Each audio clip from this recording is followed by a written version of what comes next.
Yeah, for sure. So do you want to Yeah. spend some time talking about Night of the Hunter?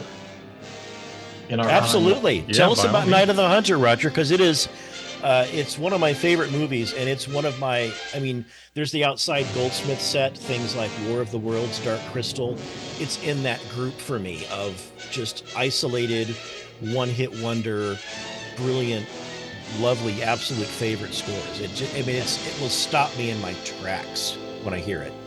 And it's also a favorite of mine, and such a nostalgic, close to my heart one, because John Morgan introduced me to the film and score 20 plus years ago, and I know that he'd been wanting to get it done with the Tribute Film Classics team with you two for ages and ages. It was another one on his list, like Abbott and Costello Meet Frankenstein. So That's right. I mean, the prospect of it being the next thing that this team tackles is really thrilling, and so thank you for whoever's call it was, or I'm sure it was probably a group decision. I think it was degree Roger mostly, but yeah, okay. Okay. Yeah, so thank you. We started this trend. I guess it happened during Abbott and Costello. Yeah. I was having lunch with my wife and Joe Sikoriak in the green room, trying to have a peaceful lunch, not disturb. And Lee and Paul come barreling into the room saying, "Hey, we're going to have time. Can we record the chairman as a tease for the next thing?" Right? And I look at Joe and I said, "I thought you said they wouldn't find us in here." But it was all good. It was actually a great idea. So can we record that tease and we release it? Of course, it's hilarious to me because we're recording the main title of the chairman with the Abbott and Costello Meet the Keystone Cops Orchestra, right? Which is like, Yeah. it still actually sounded good. I don't know how you. Oh, I know. We only had 2 horns and we had less instruments than we needed, obviously, especially percussion. But Lee And was also, able it was to Lee's add that. Tadlow reconstruction, right? You didn't have the original. You didn't know about the rice on the drum and all that kind of stuff. No, I so think you had Lee had a score on his computer and he just printed it out. Is that how it went? Yeah. It was the suite from Tadlow. Yeah. Okay. So It sounded great though. I guess we started getting this idea of like, if we have time, let's record a tease for the next project. And I look back at the poll, and Night of the Hunter was certainly high up there. Night of the Hunter is in actually great shape, thanks to Brandon Drake having done a lot of work on that. And so he sent us over the main title, and I'll let you, Bill and Lee, talk about the specifics of that recording and the great extents they went to create this demo, which it almost sounds, to me, it is final product, although I think we will record it when we go back, just to get all the acoustics just right. But Lee found the most beautiful vocalist to actually capture Night of the Hunter. And the brass, we had the perfect orchestra for it. I mean, it was all right there in front of us. And luckily we had 15 minutes to record it. And when we first read it down, I had the horn player, first horn, I wrote it into his part to play the main theme that the vocal is, Dream, little one, dream. So we got to hear it with the horn playing the tune. I know I'm not in the right key or whatever, but... I was just going to say, why hire her when you could have just done it yourself, Bill?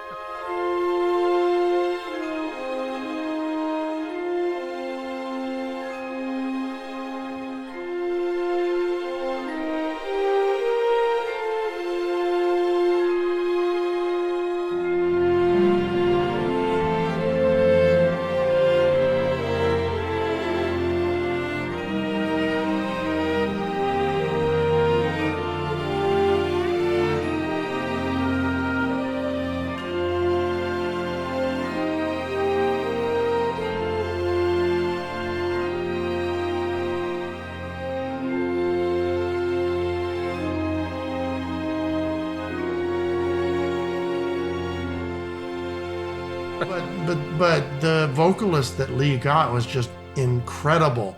It sounds so much like the original. It's unbelievable. Go ahead. It's a very specific sound and Yeah. tone. I mean, we just listened to it over and over again, trying to figure out how it was layered. How old was the vocalist? As far as the voice is concerned, is it someone younger or older? How many How many times voices it's been were there? tracked. Yeah. Yeah. It's a very specific sound, but Lee was able to get a singer that just absolutely matched it. You want to talk about the reconstruction for next year? Yeah, we're looking forward to getting our hands on anything we can. We want that material so bad. But So you've been in touch with Brandon at Newmation Music? No, it's no. all through Roger. All through Yeah. Roger. I see. Yeah. Yeah. So we don't know what we're going to be getting, but we can't wait to see it. And I'm ready to get to work now on But it. most likely, Anna's probably going to do the kind of restoration, take the scores and produce new scores and parts. Yeah. So Anna's going to have a big hands-on job on this one, I think. Yeah. So. But it's exciting to know the original scores survive. Yes, yes. I don't think that was necessarily assumed a decade ago No. or something like that. We weren't No. aware of it until recently. Yeah, it's incredible. I mean, Anna's going to do that. I'll help out a little bit, probably with parts and all that stuff. And I know it's a little ways down the road, but do you have a sense of whether the size of this Kickstarter is going to be comparable to something like the Chairman, larger, smaller? I'm sure it'll be smaller, but ask Roger. Yeah, it's a good question. Paul's got to get an estimate on Night of the Hunter because we have the instrumentation on that. Okay. By the way, Roger, are we going to do any bonuses? I don't think we're going to have time. We could do We that. should have We, one or two cues ready just in case there's extra time. Because I know on Absolutely. the first day for these sessions, you got a late start because of technical issues. That's and right. somehow you ended that session still ahead of schedule, even though you started out behind. So We ended up don't- 3 minutes ahead of schedule by the end of that first day. Yeah. Yeah. Well, so that like, one don't bonus track- underestimate Bill's efficiency, I guess. Well, I guess if we up the tempo of everything, yeah. He did a 40-minute Night of the Hunter score in 30 minutes. So Yeah. yeah. No clicks allowed. Yeah.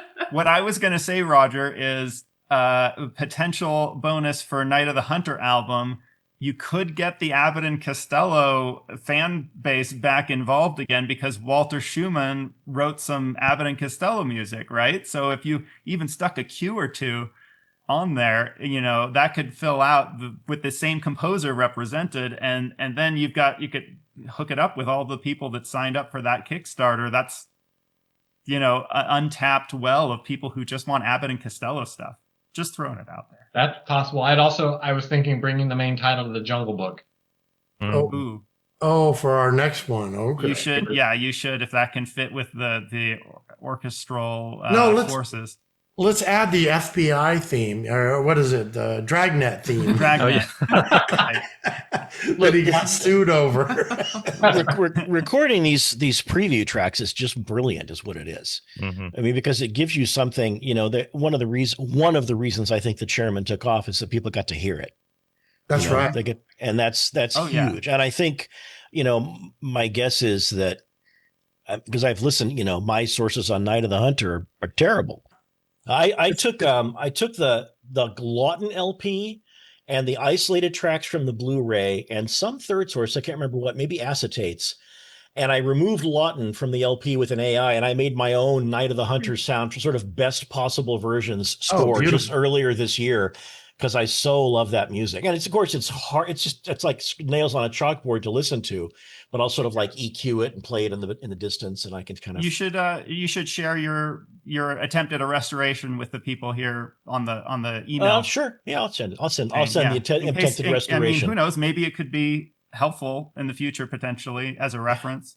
You never know if you're trying to hear something that's cut out or doesn't exist in the scores, and it's a surprise. Let me tell you a tale of two children, of all children. Once upon an evil time of hunger and depression in our land, they lived with their mother Willa and their father Ben Harper in a house by the river, cradled and comforted in the green arms of the great Ohio Valley. Their town was called Cresap's Landing, and the boy's name was John, and the girl was Pearl.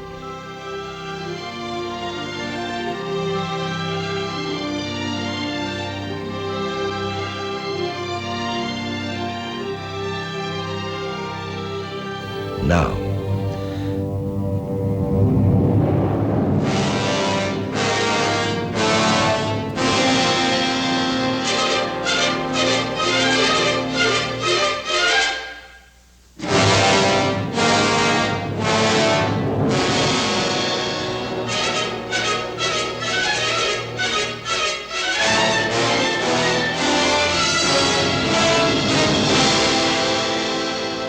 So there's no way it won't sound magical, whatever you've done. It's just to go, okay, yeah, I've got to hear more of this. I've got to hear this finished off. Wait till you hear it. It's really good.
It's good and recorded on day one as well. So that was in the session that started 20 minutes. We lost 35 minutes of recording on the first day. Yeah, and you somehow made up that time and then some. So that's crazy. And how long did it take us to do that Night of the Hunter? Wasn't it only like 15 minutes or something like that? It didn't take very long. We had something like maybe 20 minutes. Three or four takes right the way through because it was off. Yeah, that's right. So it didn't take very long. I think you spent more time recording the strippers.